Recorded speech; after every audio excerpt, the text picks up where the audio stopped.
Welcome to Heart Matter, a podcast about purpose and connection. I am Tina Hensey. I'm an Akashic Records practitioner, medium, and your host. I hope you enjoy today's episode. All right. Thank you for joining us today. We have Morgan Fava, and she is one of the special humans that I know in this world, and I'm excited to share her with you. Thank you for coming and sharing yourself. Thank you so much for having me here. The second you asked, I was like, yeah, absolutely. I would love to come and chat with you. You're so special to me, and I have always loved our connections. So this just feels really exciting to be here.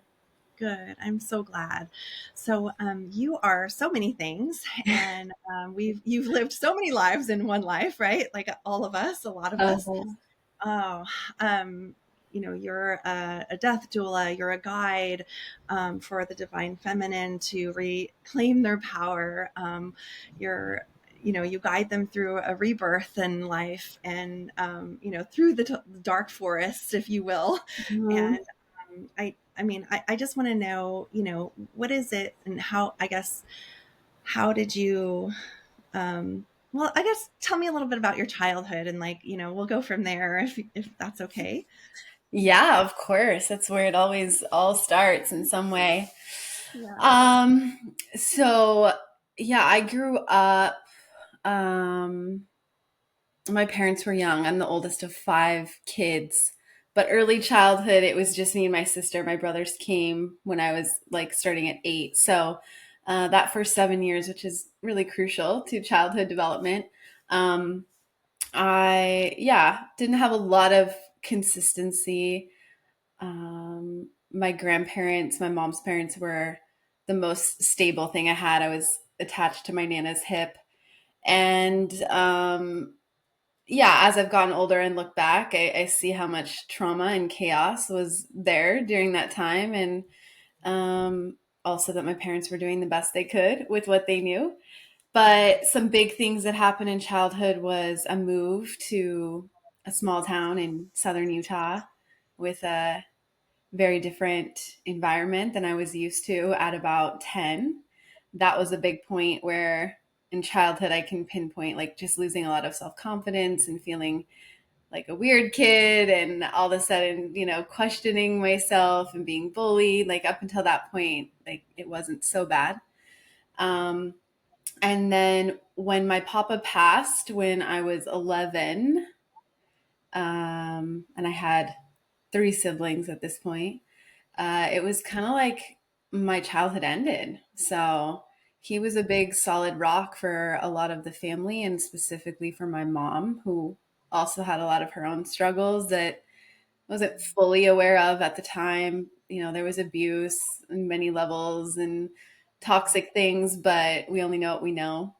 And when he passed, it was like, I have a very specific moment that I've connected back to in some of my psychedelic journeys where I said bye to him before he passed. And it was almost like he was kind of letting me know that things were going to change. And that was kind of a point where I had to grow up at a really young age. And from that point, my mom really spiraled into drug and alcohol abuse, and things got worse and worse and worse.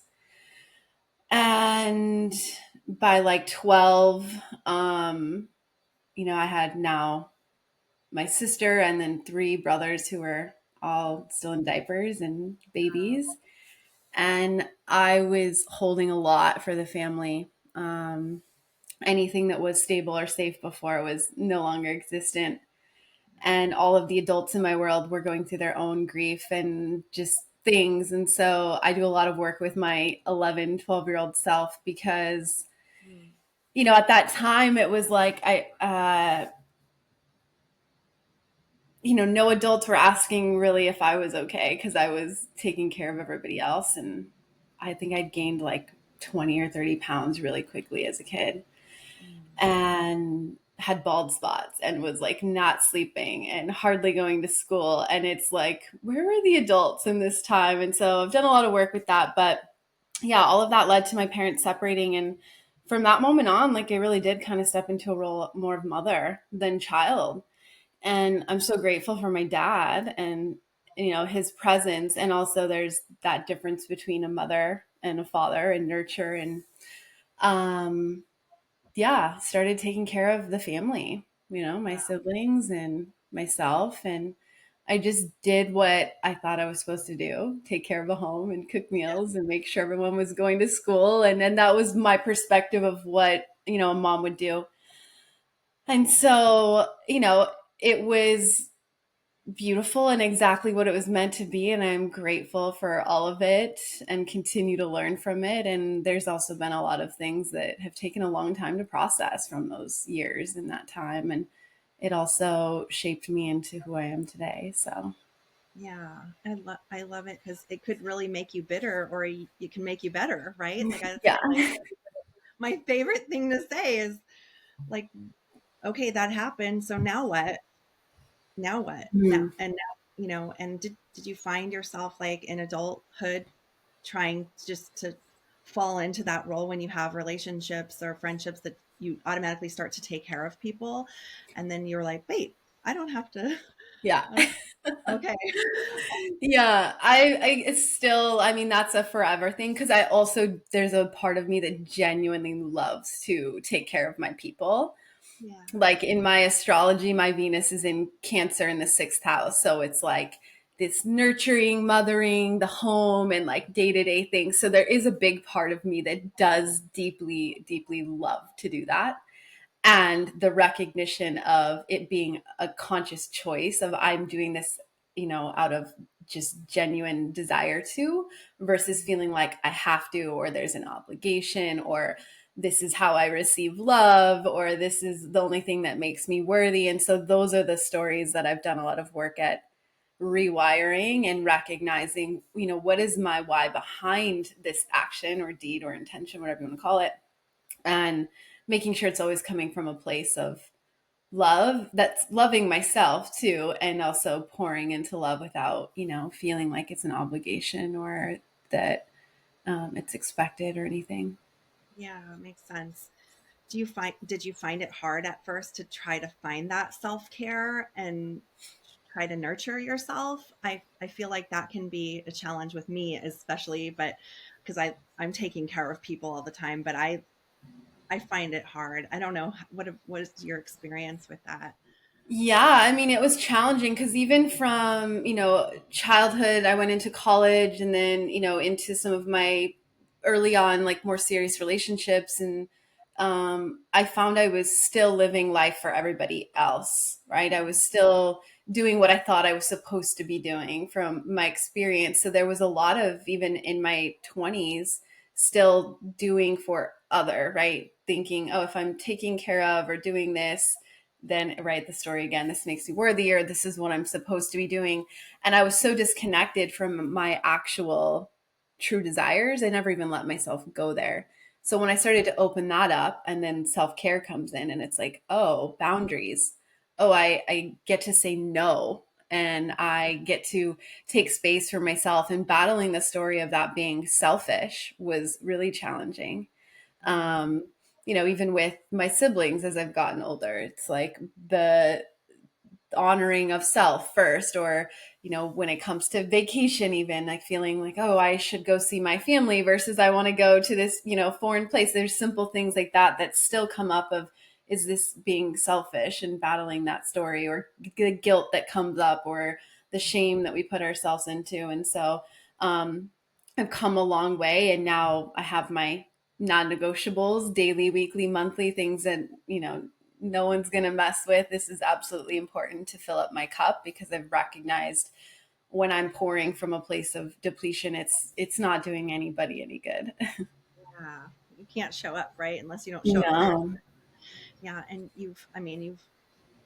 that's one of the things that I love about you is that you're completely real about it. Like you're not you're not like, oh yeah, this is like I'm getting flowers for myself. I'm like, no, you don't understand what I did in order to get to this place of like honoring myself, and just knowing that about you just makes me, you want to be when you're healing, which I am. Oh, we're always healing, and I just felt like I always wanted to surround myself with the people that they had what I wanted. I was like, how did you get there? How did you get to like the pure authenticity of like yourself? And I am just always looking for ways to just honor myself now, because I felt like I was almost abandoning myself in places by taking care of people. And I kind of, I relate to that so much. And what are some of your self-care routines that you do? Maybe not on a daily basis, but that you like to turn to when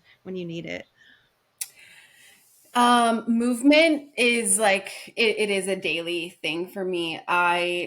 Whether it's a high intensity workout, yoga, just dancing around the house in my underwear, whatever it might be, when I'm feeling a big feeling or something coming up in my body, or just period, like moving energy through my body and intuitively letting it flow has been a game changer. So that's something that's just part of my daily practice.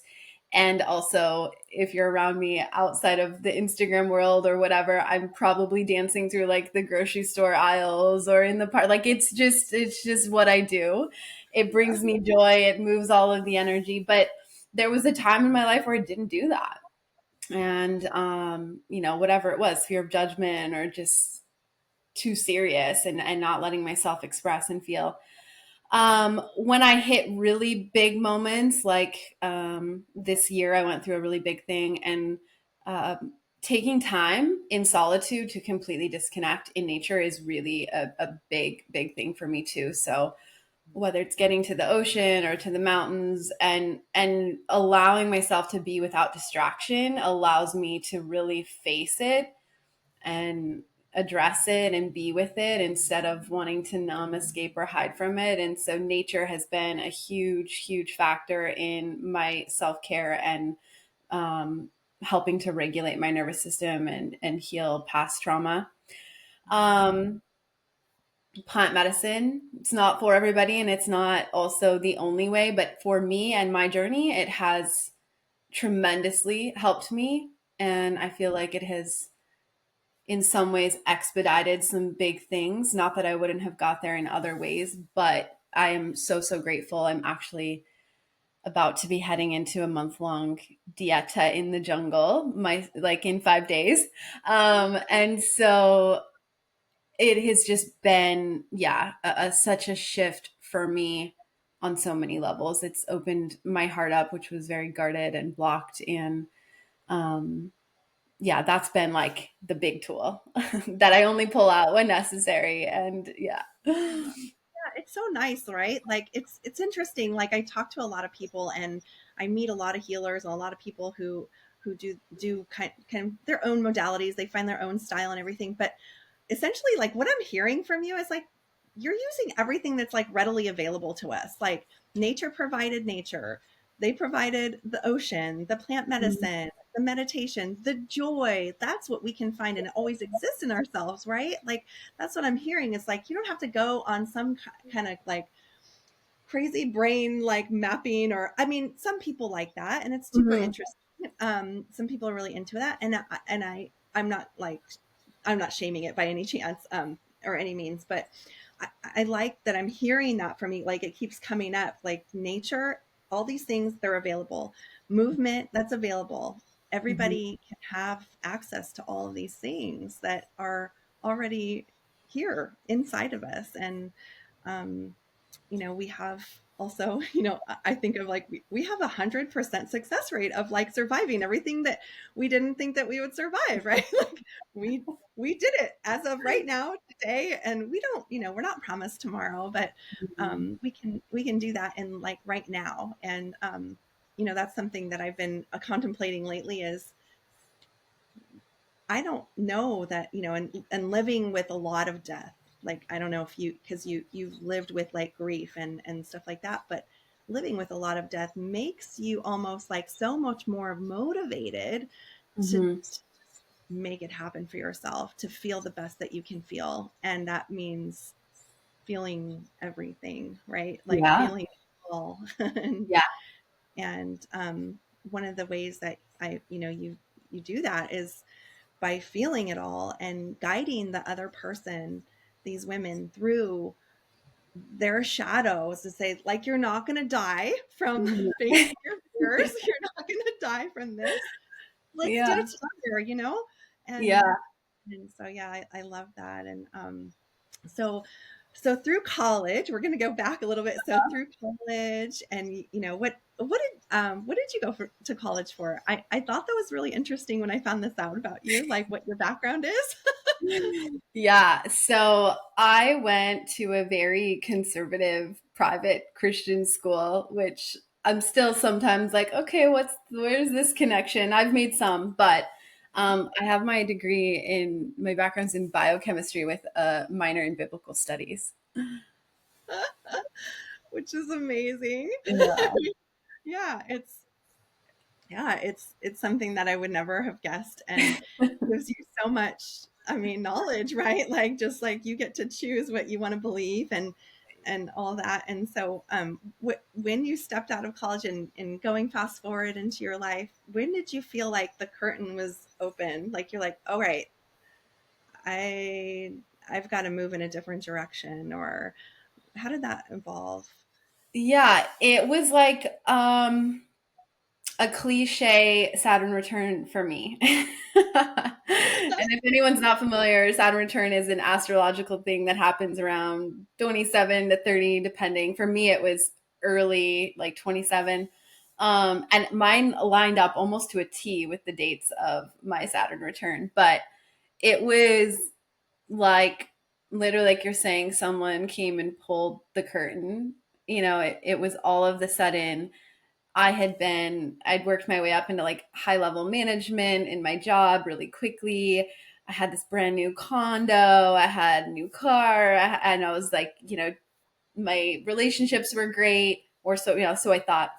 And it was as if God literally came in and just like, this simulation is not working, and everything crumbled. Like, Oh my goodness. physically, my dog started eating my apartment up, like destroying stuff. Like, it was like everything was getting eaten away.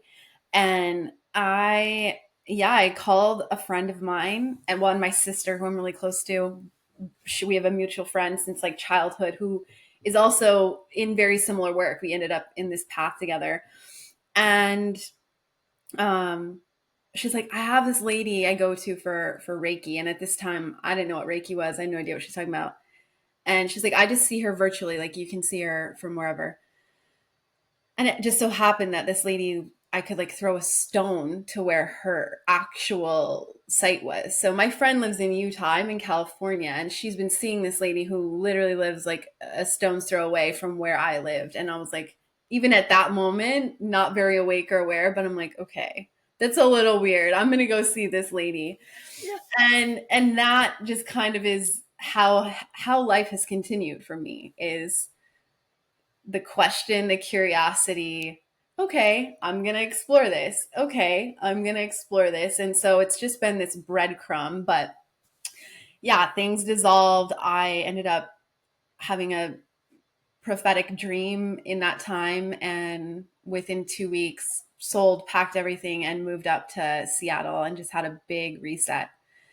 And that's when I started working with the lunar cycles. And I was working in a bar in Seattle, and my boss happened to have a shaman. And I'm like, didn't know what a shaman was at that point in my life, but here we are. And so the things just started to naturally come into my field more and more. Um, and yeah, that was almost a decade ago. And I have continued to show up, to really learn how to listen, because there were times where, even in this journey, I'm like, I don't really want to listen to that. That's not where I feel like I want to go right now.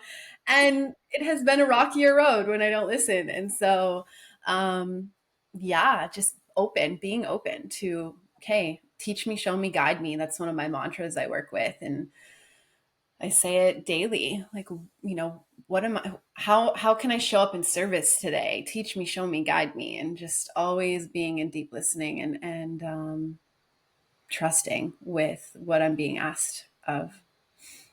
Yeah, letting go of control, right? Like, Mhm. We don't have like, we don't have the best track record with that part, but I'm working on it. But yeah, letting go of control. Like, we don't have to be in charge all the time. Let's like give it to something else Yeah. that knows better, right? Mm-hmm. Um, so I love that.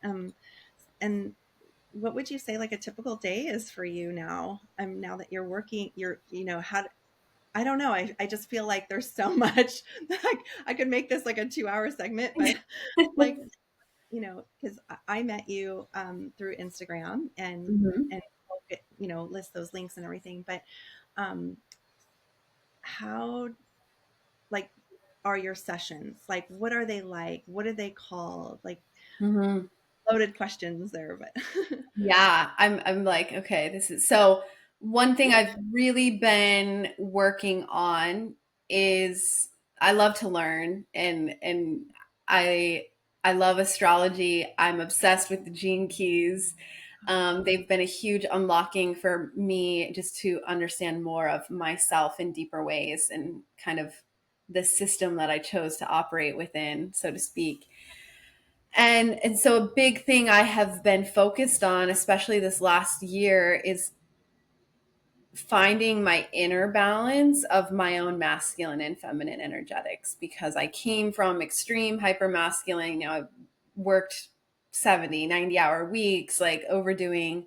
And then even when I first launched my business, of course, I'm going to carry that masculine, I need to do. And I was learning all these marketing courses and business, this. And so then I swung the pendulum the other way into the feminine flow and I'm just going to be and life's going to flow. And it's like now I'm in this place of, okay, where's the balance between these two? And so that's what I've been cultivating within myself, which then naturally just moves into the work that I do. And in the last 2 years, I've been in deep study and learning and finding mentors and support in also launching a second part of the work that I do as a death worker and have been really curious of how my worlds will collide and giving full permission for me to have multiple things that I'm deeply passionate about because an old part of me would have made myself choose one. And yeah. so, I think of it as two sides of the same coin. I do death work. I'm a death doula. I love to work with clients and their families who have terminal diagnoses or at end of life. And, whether that's planning for and preparing for that transition, my truest heart's desire and passion in that work is more at home deaths, more ritual, more ceremony, more honoring of the body. And so that's part of the work that I do. And that scope is deep and wide. We could talk forever on that too. Yeah, sure. And the work that you've kind of met me in and that side of things, I have, I work with men sometimes, but primarily work with women. And it's evolved. I mean, at first it was deep in the inner child work and parent wounds, and I have courses and all of that that I love to share with others. And as I have recognized in the world of death, and as someone who's gone through many deaths and rebirths, and knowing that we're really always in this process, it's this realization that a lot of people get to end of life. And the fear that comes up is often that they didn't live fully. They didn't, they tried to control too much. They didn't let themselves live authentically. They didn't, tell the people they loved how much they loved. Like it's all of this fear of like, did I live it out enough? Did I do it fully? Did I do it authentically? And so this has been a huge shift in the women that I want to support, in women who want to be the leader of their life in that way, to know that if I die tomorrow, I know without a single doubt that I have lived fully up until this moment. I have, the people around me know what I think about them, how much I love them, right? Because I tell them. When people are around me, they know that I'm living, whether it's in my joy or in my grief, like because I'm allowing myself the space to feel it all. And in that living, I think we really tap into our dharma, our purpose, right? If we're fully existing authentically as self, unapologetically, right? Not afraid to speak our truth and really letting ourselves dream the biggest dream and have the things that we desire, like we're living fully. And really, when we think about it, like that is what we came here to do. Like if we want to help the collective, we came here to be self. That's the role we chose to play. And so, yeah, I have different containers, but I have a course right now that's actually launching with the new moon on Sunday called The Goddess Within. Okay. And this is for anyone. And I love the way that it's set up because it can be done anytime over and over, but it follows the lunar cycle, or you can follow your feminine cycle with it. And it's just 28 days of devotion to the goddess. And there's simple practices because to me simplicity is everything, because we're busy, there's stuff, but can we make 5 to 10 minutes for ourselves, you know, and drop in and be in devotion, have that moment of checking in. And so there's, you know, somatic practices and meditations and visualizations and movement flows, and there's just these really yummy things that we can always come back to. And then there's a whole section on the Hindu goddesses, who I love and I spend a lot of time working with, but just a little education portal of like, who are they, what are they, you know, how, what is their essence, how to work with them, because we are all the divine goddess and all of those essences exist within us, and there is no separation. And so it's coming into this awareness and realization of like, I am her and she is me, and just tapping into all of that within self. So that's kind of a, you can do it any time. But yeah, the work I do in my containers one-on-one is the structure, the masculine energy is there. And there's also a lot of the feminine organic to it because, right, no person's on the same part of their path, and everyone has tools that work and things that they operate in differently. And so I love to meet women where they're at, and then we dig into the toolbox and we find what works and what doesn't. And the foundation of it is built on devotion and building consistent practice. The micro adjustments in our day to day is what has the biggest impact. And so it's all about, to me, making life the living ceremony and creating that. Whether you're brushing your teeth or washing the dishes or going to the bathroom, it can be a moment of ritual and intention, and it can be a very beautiful thing. And so just teaching women how to bring that back in and cultivate their joy. Yeah.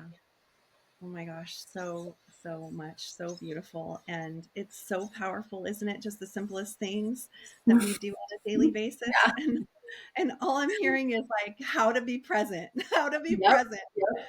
Just getting present. And like I see a clock, you know, it's like the time is now. And there's like every, you know, have you seen that picture of the clock where it doesn't have numbers, it just has now, now, now, now, Yeah. now, and numbers. It's like going all around.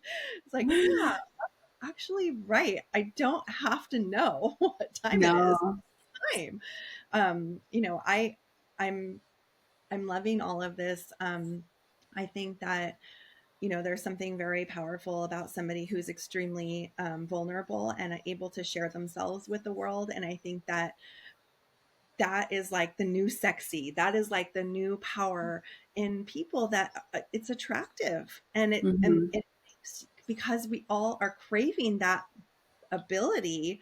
Not everybody can go there, and you just being as gentle and like loving and holding the space is just, it's a very unique and more effective way than I've ever, I mean, I've been to a lot of, like, you know, healers. We're all healers, right? Yeah. But Yeah. just to identify what it is and going to help to be healed, or, you know, going to a Reiki session, it's like I've been to Reiki sessions where people just, they just talk the whole time. And then I've been to Reiki sessions where, you know, I was able to like discover my own truth, and that's where you bring us. And I just love that, because my truth is going to change from day to day. Mm-hmm. And you're able to meet, I like that you said that you're able to meet them there where they're at right now. And just sort of, you know, in my mind I'm like, okay, I'm in a forest and we're going to like just chop away until we get to the trail.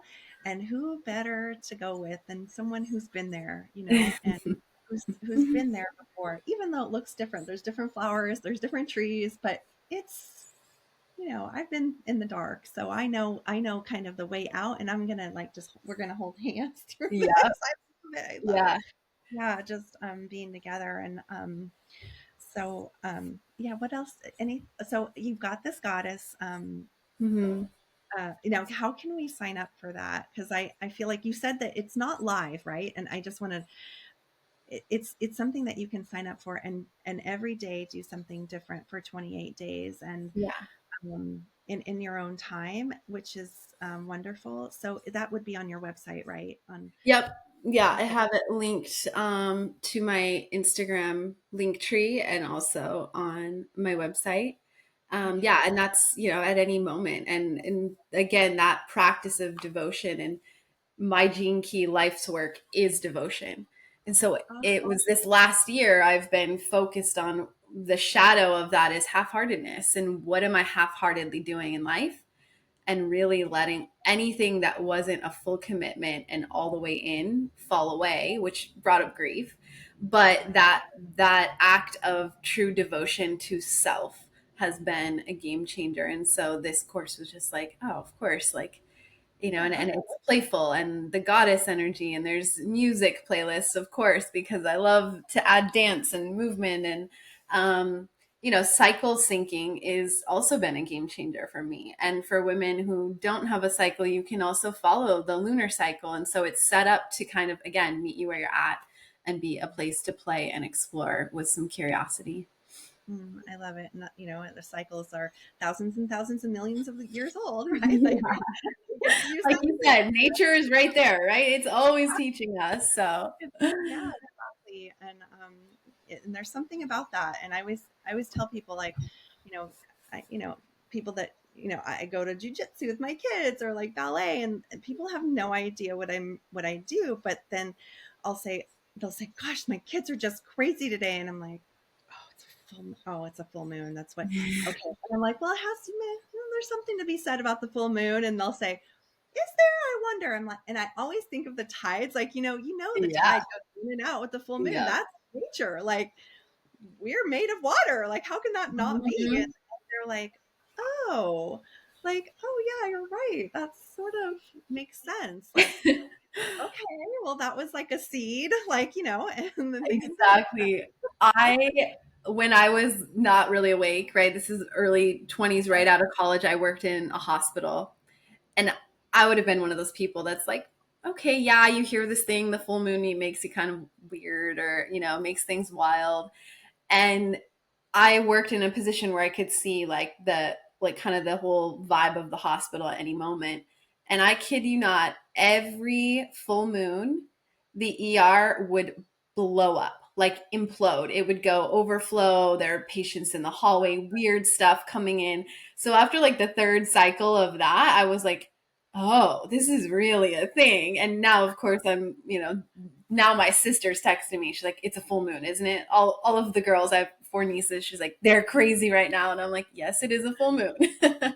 And the Schumann resonance, I introduced her to recently. And she's like, I have a headache. I feel so tired. I'm like, check the Schumann resonance. Go ground outside. Like, I promise this will help you. So, yeah. Yeah, it's so true. Getting dizzy, you're like feeling like out of sorts. Like, yeah, and this will pass. I just like, okay, everything's Yeah. passing. It's not going to stay like this forever, you know. And Yeah. what else was I going to ask you? Oh my gosh, I have so many things that I want to say. So, I love the death doula. Is that? I mean, I just want to say it so people understand. But a death doula is actually like a course that you take, right, on how to, and then of course you develop your own style. But is that a course that you took or? Yeah, so I have been in certifications, doing hours of training, education, reading, study for the last 2 years. So I have a Death Doula certification and then quite a few hours beyond that of just outside learning and education. Yeah, so cool. Oh my gosh. And have you considered, so you actually do hospice work. I mean, an energetic hospice, like with, I do. I volunteer for hospice here in Austin at the moment. Yeah, yeah, and just being part of it in that way. And then have been holding virtual grief support for families. and working with a few clients virtually who are at end of life. And we've been able to work with the Akashic records and, you know, alleviate anxiety around death, and also processing some emotional stuff that they feel maybe even contributed to some of the disease that manifested at end of life. And that's been a really beautiful thing.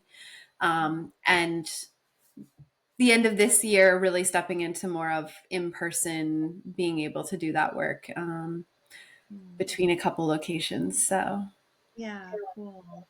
And just really bringing us back to like what is real, like watching somebody at the end of their life, what mhm. they regret, what they, and just what we can do to live our life, live it, Right. and one of the last, I remember this brings up something with my dad because my dad passed about 6 years ago.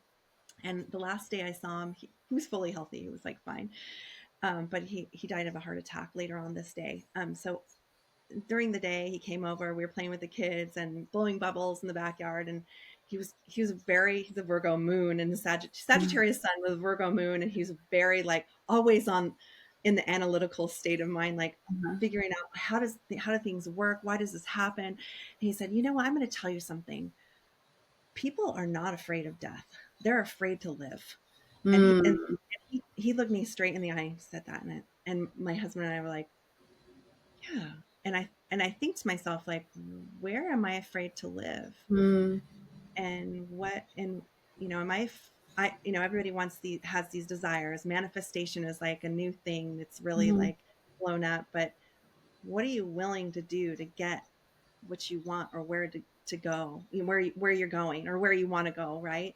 Right. And it's not going to like magically appear, but like we got to dig, and then we got Yeah. to get out, and then we got to clear the vessel, and then our perspective changes, and what we thought was living before isn't what we want, right? What we Mhm. thought we wanted, we got what we thought we didn't want, or we didn't know what we we Yeah. got what we didn't know we wanted, right? And and it's been a thing for me. And like, where do I want to live, and where am I afraid? And I think the consensus is that you're well, we're all going to die. You said that the other day. We're Yeah. all 100%. 10 out of 10 people will die. It's a guarantee. It's a guarantee. We're all going to die, and at least our bodies are, right. And Yeah. and and this is, I'm 46, and I'm thinking, okay, this is like, I think midlife is around 30 something, 40 maybe. uh, Depends on how you look at it, but when we put things in perspective, like, where do we want to live? Like, we gotta, Mhm. we're on a time crunch now, because everything, I feel like, after 30 just goes woo. Yeah. Yeah. And make the best of it. And what would you say, you know are people's, do they share their regrets with you, or advice like speak your truth, or what would they say usually if you were to have a conversation with people that are at the end, that they regret? Yeah, a lot of time it's pretty consistent in like I it didn't live enough, right? Mm, Whether it's I was so focused on making the dollar amount, or doing the thing. And also people really grapple with relationships. Like I didn't maintain my relationships enough. Like I let really beautiful friendships fade out, and the reminiscing of those relationships and what they meant to them at a certain point in their life, and then to have them kind of fall away. Not speaking your truth, right? Not fully expressing yourself, like how much of ourself we keep hidden in fear of. Um, my mentor calls this part of us the wanter, and we all have one. And it's like, I want to be loved, I want to be liked, I want to be accepted, I want to feel important, I want to be seen. And so we do things unconsciously, consciously, it depends, either to manipulate or control or try to receive that. Our wanter wants those things. And so a lot of that keeps us really trapped in story or identity of who we think we are, who society has pinned us to be, or maybe our environment or even family. And like, if we let all of that fall away, like, are we really living to that authentic expression? And yeah, I think a lot of people, that's the fear. A lot of fear that comes up at the end too is like, I don't love the word legacy, but like, did I do enough, right? Did I leave an imprint? Like, will people remember me? And I think of the movie Coco, if you've seen it. I don't know, but Yes. like, when the last ancestor alive, right, remembers them, and then the memory of them fades away. Yeah. And so the grappling with like, how long will I be remembered?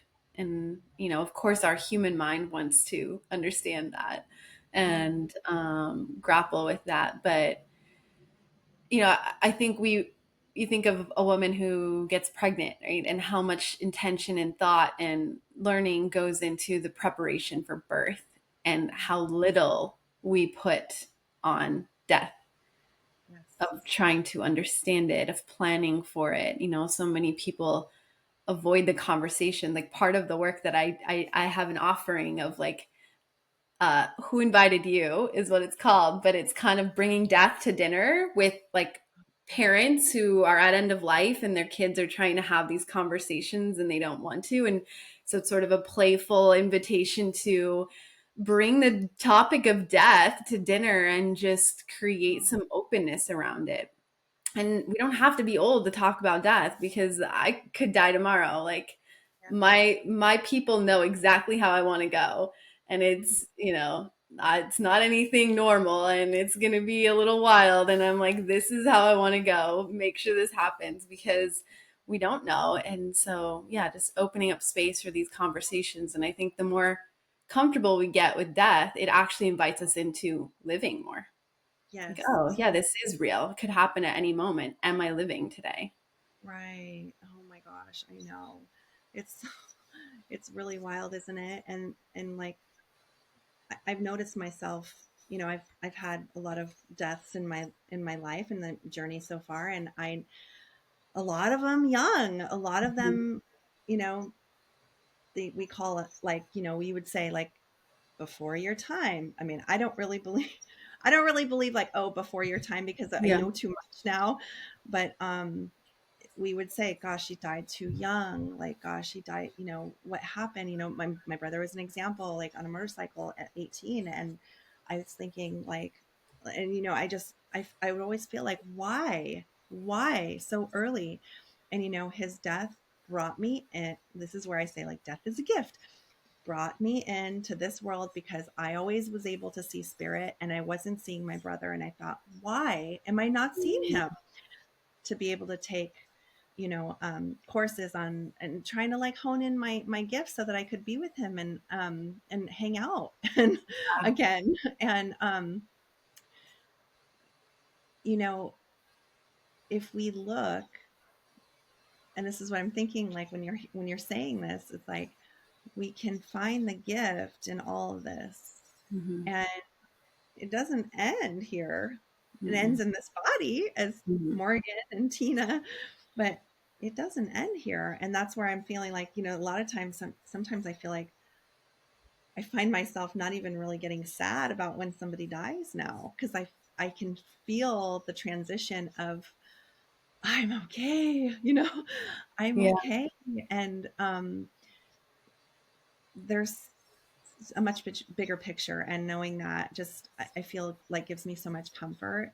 But not a lot of people, I wish that for people. I wish that they can, yes, we do miss our loved ones, we do, I do honor them on their birthdays, Hmm. and do all that because of what they give us. But Right. I don't feel as sad as I used to, because I mean, of course, we are human. We've got that human DNA. Hmm. Hmm. But we know too much. I don't know. We know too much. We know about that big picture and Yeah. so it just makes it that much more sacred, I think, death in general. Does that resonate with you too? Yeah, absolutely. Yeah, the knowing too much, and it's like everyone, even in death work, it's like everyone comes with their own beliefs, and they're always valid, and so it's just an honoring and holding a space of that. And yeah, I mean, my Nana transitioning, her grief and that process has taught me so much in that capacity of to actually like open up to more feeling. And, I recall a moment she came to me in a dream and I woke up like crying, screaming in the middle of the night, just like fell to the floor. And as I was feeling it, there was this awareness within me of like, she's teaching you how to open your heart to more. Like Mm, she's showing you what it is to fully let love in, which also means letting grief in. And so she, from her place of, where she's at now, has continued to teach me the most beautiful lessons. And she's never far. And she shows up in, I've had client sessions interrupted with mediums that I know are like, your Nana's here. She's not going anywhere. She's really present. I'm like, I know. She's trying to match make for me from where she's at. She's like, don't worry, I'm on it. I got it. And so, she's just, it's just like having a different iteration of our relationship. And I'm so, so grateful for it. And so, yes, our humanness does experience the grief and loss of having that person here, which is also why having at home ceremonies and having a touch point with their physical body once their soul's left it, like those things in the world of death allow us to make that separation of, oh wait, her soul or their soul is not here, and where is it now, and how can I connect with it? And so that's, the funeral home, even though the name of it like came from, it used to be something that we had at home.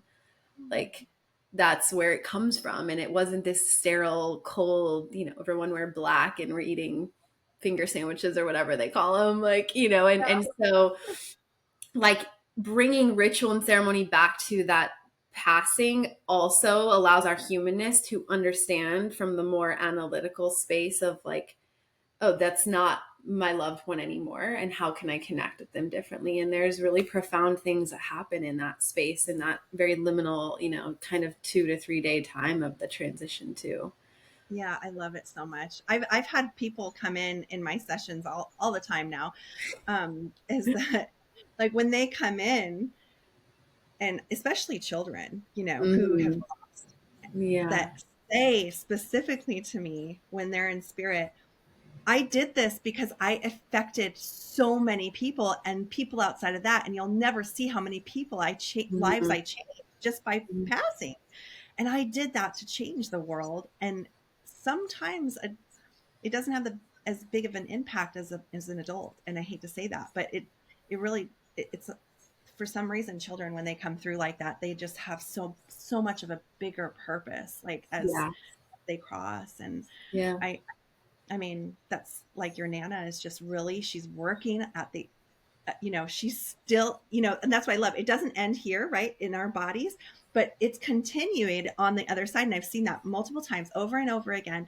When they cross, they still have a purpose, actually. Hmm. It just Hmm. changes a little bit, Yep. and now she has, come in as your guide. And that happens a lot, and I mean, I could get into that too, but the last, the past life connections and stuff like Yeah. that we get to decide, like, oh, she's gonna greet you, or or you guys were sisters before, or whatever Right. that in, right? And that deep connection where we feel also deep love, we Mhm. experience deep loss. And um I'm just thankful that you share that publicly, and it's just so helpful for other people. And just to be in that space with it, and to look for signs and stuff like that as a human. Yeah. Um, I'm not very, a lot of times I go in and out of my body too, because I'm just not very grounded. I have to really work really hard to get there, Yeah. I get So it. I Every can, mentor I have goes, you need to ground yourself more. And I'm like, I know. And I like feel like I do. And they're like, when you think you've done it, do it some more. Okay, that's good advice for me. I mean, I feel like when I talk to you, I feel like you're very grounded, but I mean, I just feel like when I think of you, I think of like so funny. It's like I think of so many things, but I'm like, okay, Morgan's very grounded, and I see like math equations, and I'm Oh, like, oh, math is something like I'm just not like we are not friends. I don't know what happened with our, but funny. there was yeah, just My completely. Mercury's in Virgo, so maybe the like communication through, like you were saying with your dad, right? That analytical. I think the way I communicate is definitely aligned with that. Yeah. Oh, okay. So your Mercury's in Virgo. Oh my gosh. Okay, that makes sense. Yeah, that's so cool. I love my Virgo people. Um, well, well, thank you so much. Is there anything else that you'd like to share? Any other courses coming up that haven't been released yet, just besides this one, or maybe your favorite one? Um, yeah, I mean, my deepest work I do is one-on-one work. So my astrology, I'm like, my son's in the seventh house. So I love groups and I love the, having digital courses, but working with a client one-on-one is my absolute favorite. So I, keep a few spaces open for that throughout the year, and that'll be coming on the other side of my jungle excursion. Oh my gosh. What um, yeah, I want to talk about that. I just want to know more Yeah. about And then, yeah, I'm working on some really cool children's books. And that. I do have a big course slash maybe a little ebook that I'm, continually working on, that maybe the end of this year or early next year will be out. Okay. All right. Awesome. Oh my gosh. That would be so helpful, right? Our children don't know enough.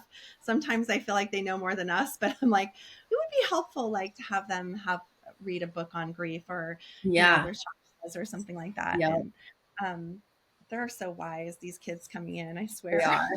I mean, my nieces have been the inspiration for one of the series for sure. And so, yeah, they're the biggest teachers for sure. Oh, I love it. well, to make you play too, right? Oh, yeah. So what's going on with the jungle? So you're going to be going there for a week, and do you even know what you're getting into, or you're not sure? I know enough. Yeah, I knew this would happen. I had my first interaction with ayahuasca 5 years ago, almost exactly, and in Peru. And so I'm going to be returning. But I was in the Sacred Valley the first time for 3 weeks, and in a group retreat container. This time I'm going to the Amazon, and I will be in solitude. So it will just be me working with the shaman for 3 weeks, and I'm doing a master plant dieta, and um, yeah, just communing with the earth, with the plants, with these medicines, and big part of, kind of like you said earlier, why I do this work is A, for the healing of my lineage and my nieces and my future children and grandchildren, that if I can be the place where the buck stops here, I am happy to do that. And psychedelic work and working with plant medicine allows me to deepen into my understanding of the world of death. And so this is really a big intention for this container for me, is to walk more deeply into that world so that I can hold deeper and larger space and have the capacity to hold for those who are in um, transition and at end of life, and supporting families in grief. So Mm. I don't Is it really know what I'm getting into. oh, right? I think like, okay, like, a lot of times we can just set our intention, but it's something like nature has a way of telling us that's not it today. Like, Mhm.